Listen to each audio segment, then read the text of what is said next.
Moram reči, če vse te stvari, katere so v domenu naših krajevnih skupnosti, strnemo in pa želimo upraviti, moram reči, da moramo imeti kar precej sredstev, zagotovljenih finančnih sredstev za naše delo.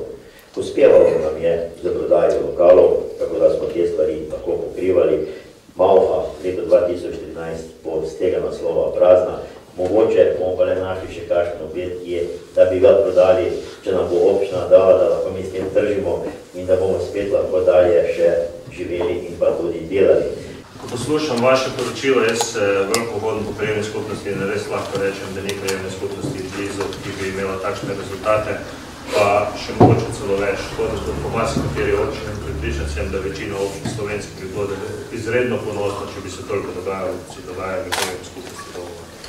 Da je zelo pomembno, že zdaj se marsikateri v Dobovi izide, da je priklop drag. Čeprav moram reči, da avtobusski priklopi so tako poceni, da jih verjetno nikjer ni ne v Sloveniji, ne v sosednji Hrvaški. Če primerjajo z sosednji Hrvati, ki se pogovarjajo, koliko morajo vložiti za kanalizacijo, je to smešna cena pri nas, ta komunalni prispevek. Bi pa to še enkrat rad poudaril, da tisti, ki se prvič niso v 6 mesecih priklopili, so si naredili veliko škodo. Tisti, ki se pa zdaj ne bojo še v 6 mesecih, bojo pa več ne bo možno upravljati škode. Kajti dejstvo je, da se po zakonu moraš v 6 mesecih priklopiti in lahko dobiš kazen. Drugo pa še je tisto, kar smo se v občini naredili še dodatno stimulacijo, smo dali tisti, ki se v 6 mesecih priklopite, dobiti 50% popust. In res, sam komunalni prispevek je zdaj tako nizek, da vse res pozivam, da se čim prej priključijo, kajti potem je brez veze, da več hodi kdo meni na občino joka, da je bil priklop drag.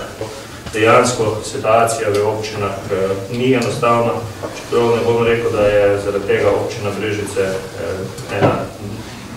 vzrok tega občina Brežice, ampak cela državna situacija, tudi občini Brežice se zmešujejo sredstva, tako kot vsem ostali. Imamo pa srečo v Brežicah, da nismo se ne prezadolžili v preteklosti in da imamo res urejene finance. Včasih na račun teh financ mogoče marsikdo tudi jezen, ker ne dobi takoj vse tisto, kar je.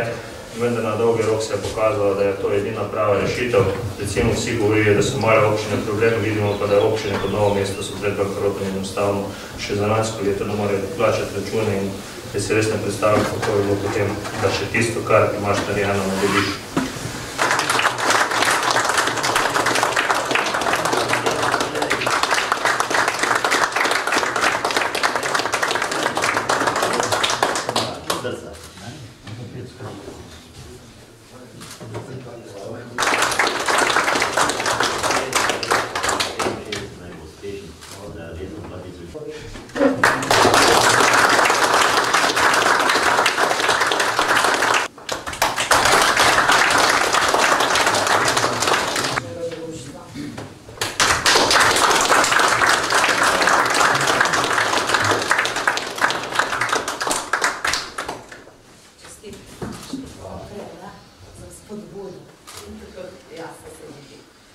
Tudi moje iskrene čestitke Mošanci.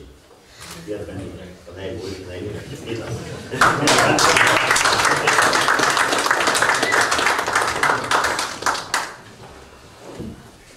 In pa Gorka Hvala.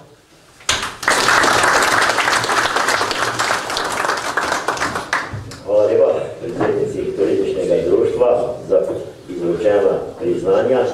Tudi v mojem imenu, v imenu delovnega predsedstva, še enkrat iskrene čestitke vsem prijemnikom, Mošancom pa želimo, da bojo bili res urejeni.